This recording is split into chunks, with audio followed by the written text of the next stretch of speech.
Lagi. Enggak, Pak. Kayaknya aku kan bisa.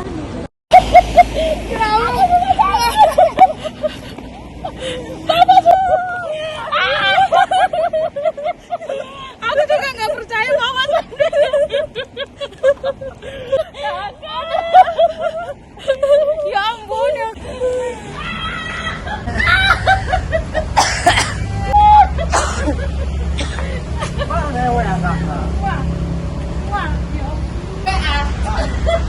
Balasnya udah ditebet.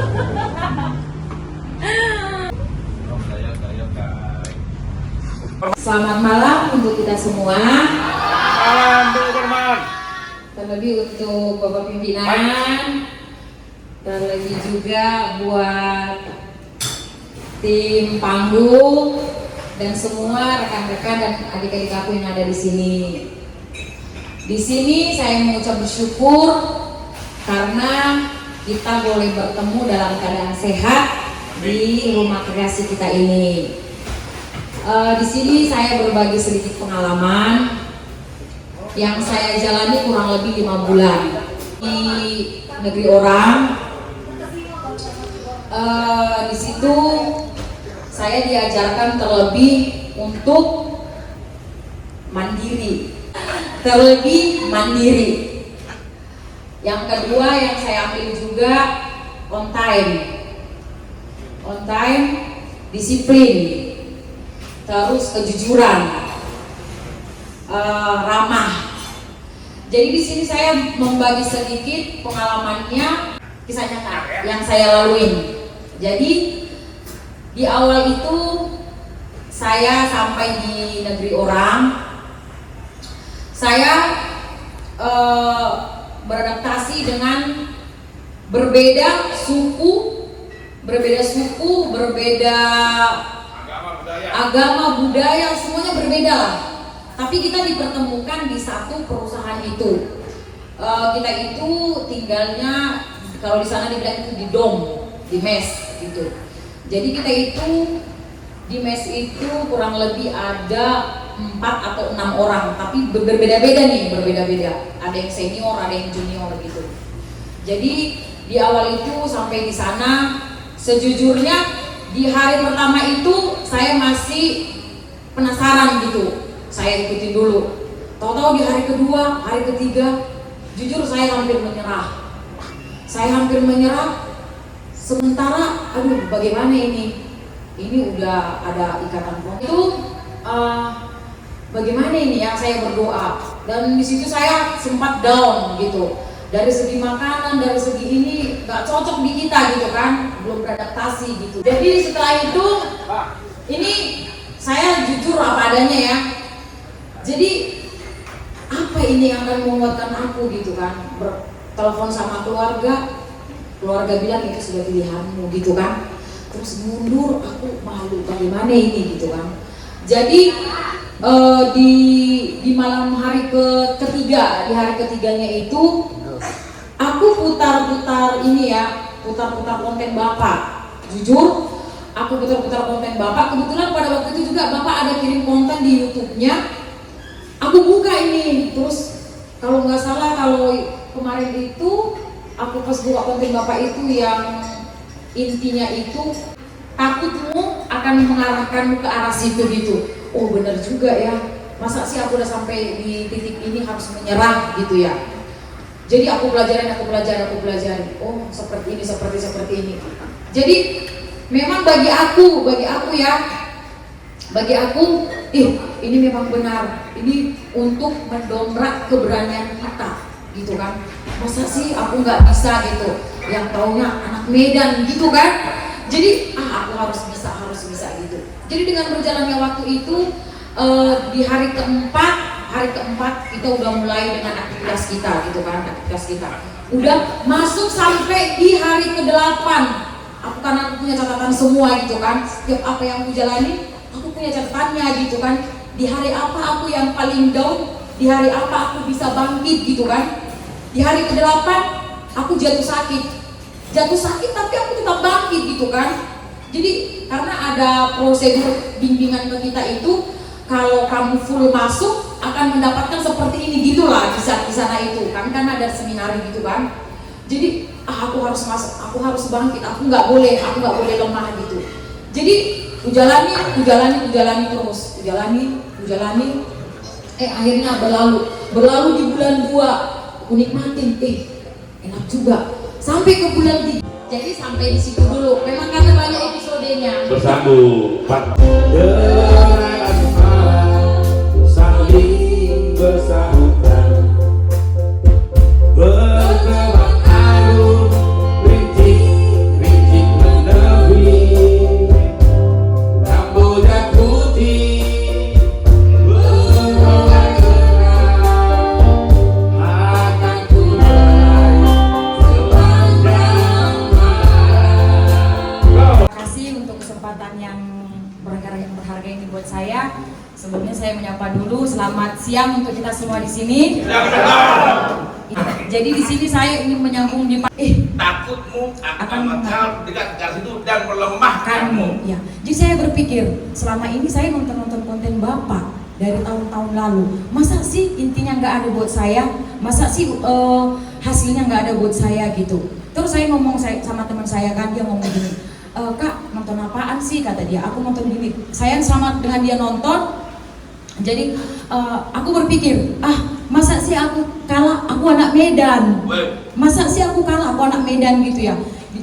Waktu saya anak gadis, perjalanan hidup saya udah kemana-mana nih, sampai ke Kalimantan, kemana saya sudah merantau gitu ya.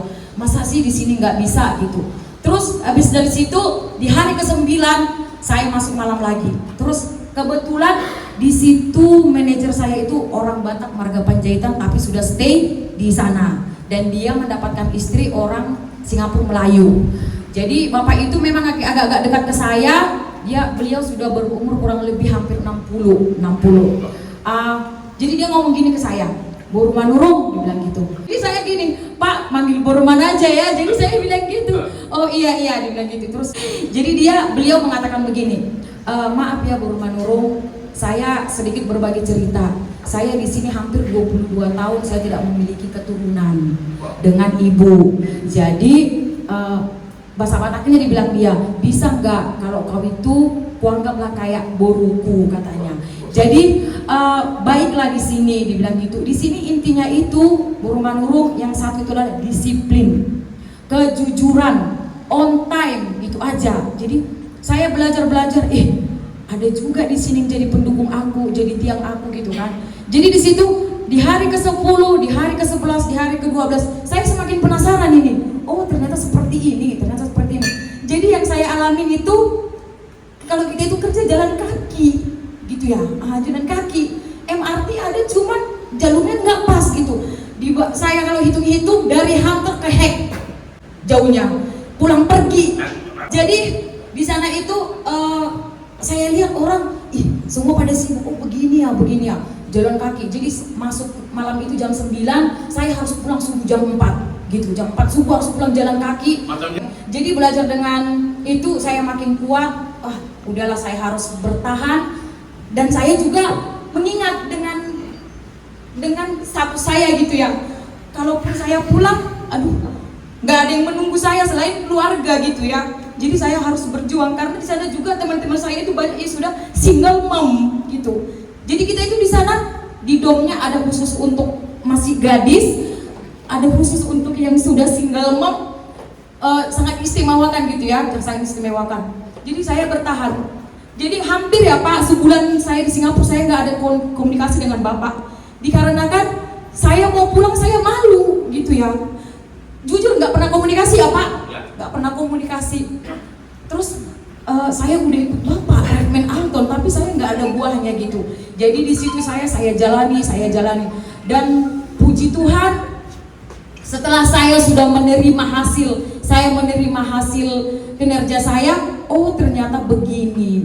Jadi saya di situ dalam arti keras, sangat keras.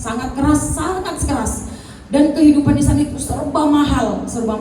Diibaratkan saya beli satu kopi aja itu hampir 52.000 satu kaleng. Kalau di sana itu di sini 8.000 ya, di sana 45.000, 48.000. Wih ngeri kali ini ya gitu.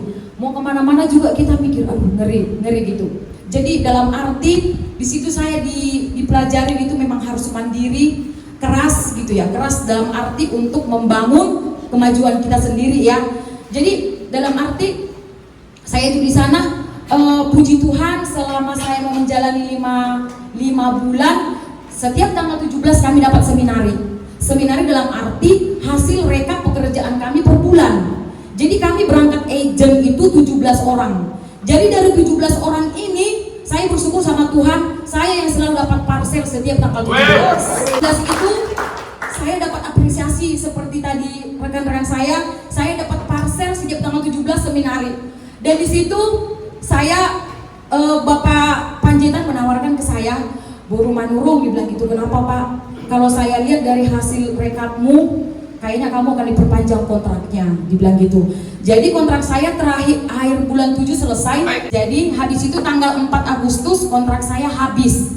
Selesai tutup berkas, tapi Bapak Panjaitan bilang, Boru Manurung, sepertinya kontrak kamu akan diperpanjang 3 bulan ke depan. Dan meminta ini adalah perusahaan. Setelah itu nanti kalau kamu lagi pencapaianmu lebih dari 3 bulan, kamu dicoba lagi selama 6 bulan. Lewat 6 bulan kamu akan jadi karyawan menetap.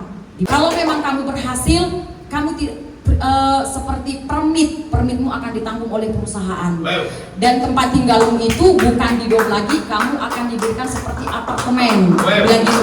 Jadi saya berpikir gini, mungkin dalam kehidupan saya Tuhan mengambil sesuatu yang sangat berharga dalam hidupku, tapi Tuhan memberikan segala rencana yang terbaik. Mungkin ini rencana Tuhan buat saya.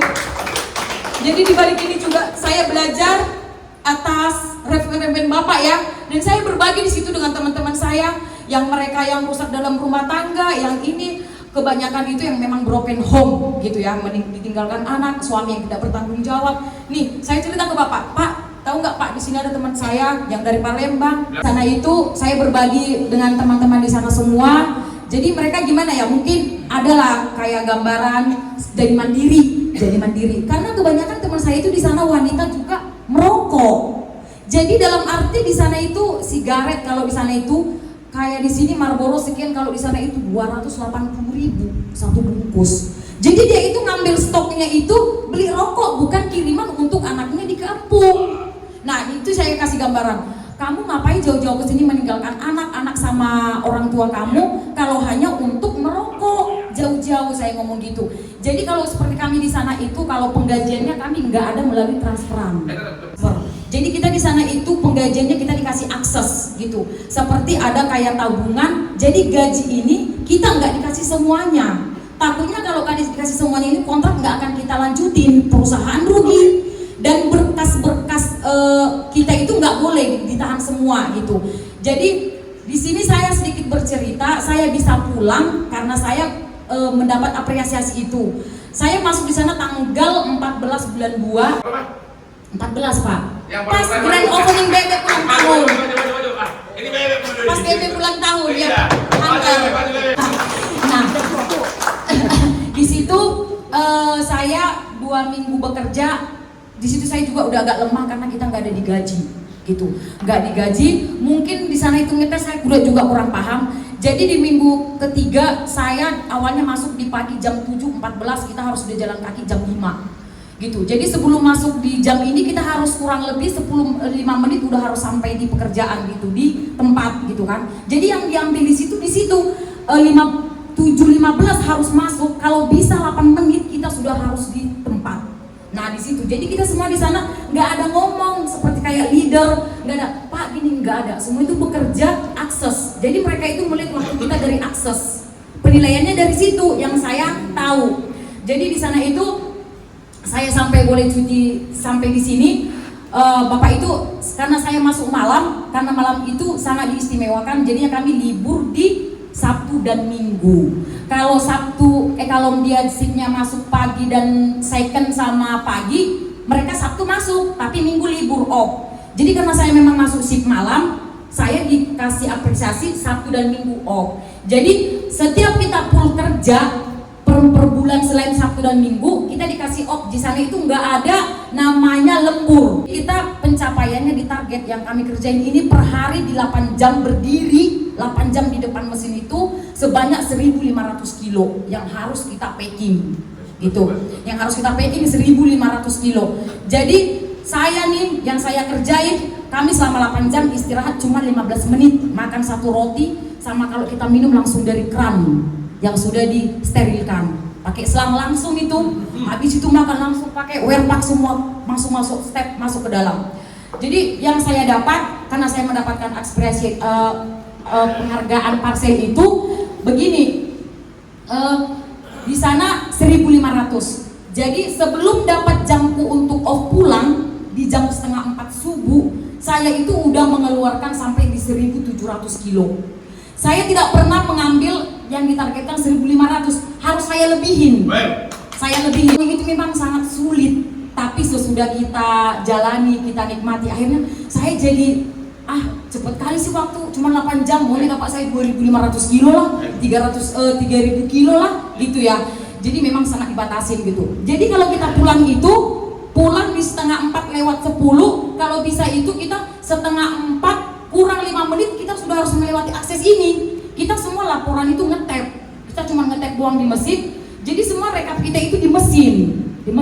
Jadi kalau saya lihat nih teman-teman saya, ada yang sampai telat, ada yang sampai ini, ada yang sampai itu. Jadi yang saya alamin seperti itulah di sana. Saya sudah mulai adaptasi dengan warga negara di sana, yang dalam berarti kalau Medan Singapura saya belum tahu. Yang fokus saya itu kerja, dari kerja ke dom, kerja dom, itu aja.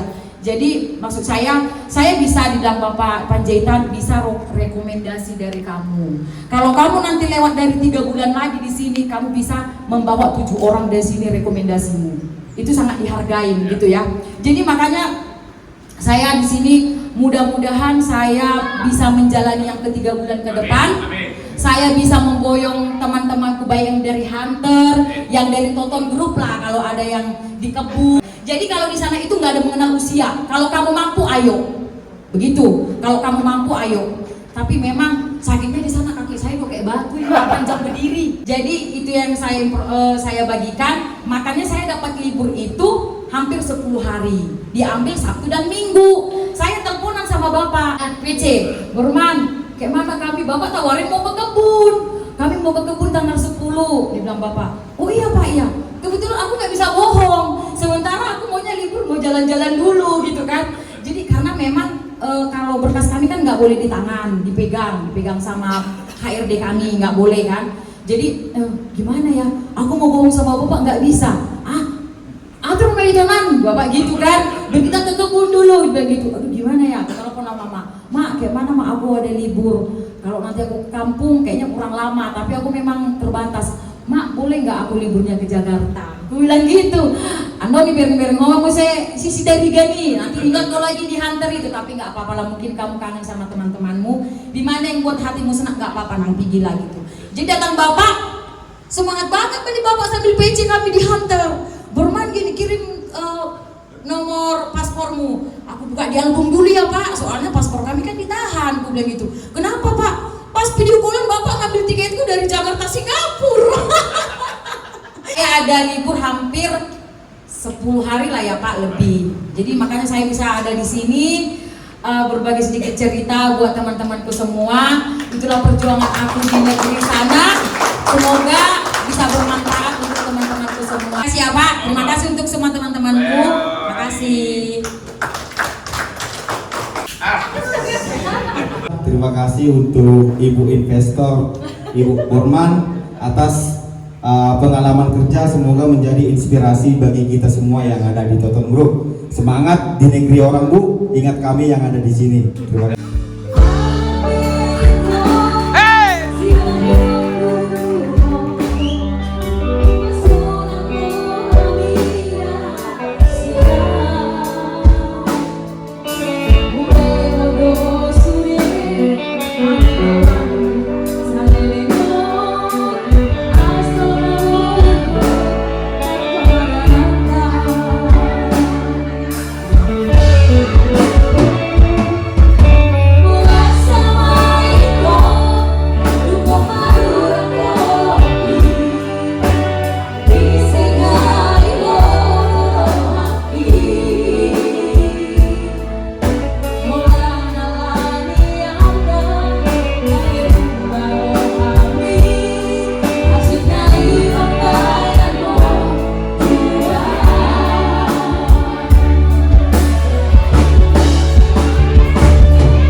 Tegelung, tegelung, tegelung, tegelung, tegelung. Aduh Tuhan. Lagu dengar Glin, lagu. Laku Pak. Lagu kayak. Tadi tamu visi kita. Hah? Makasih ya Pak. Enggak.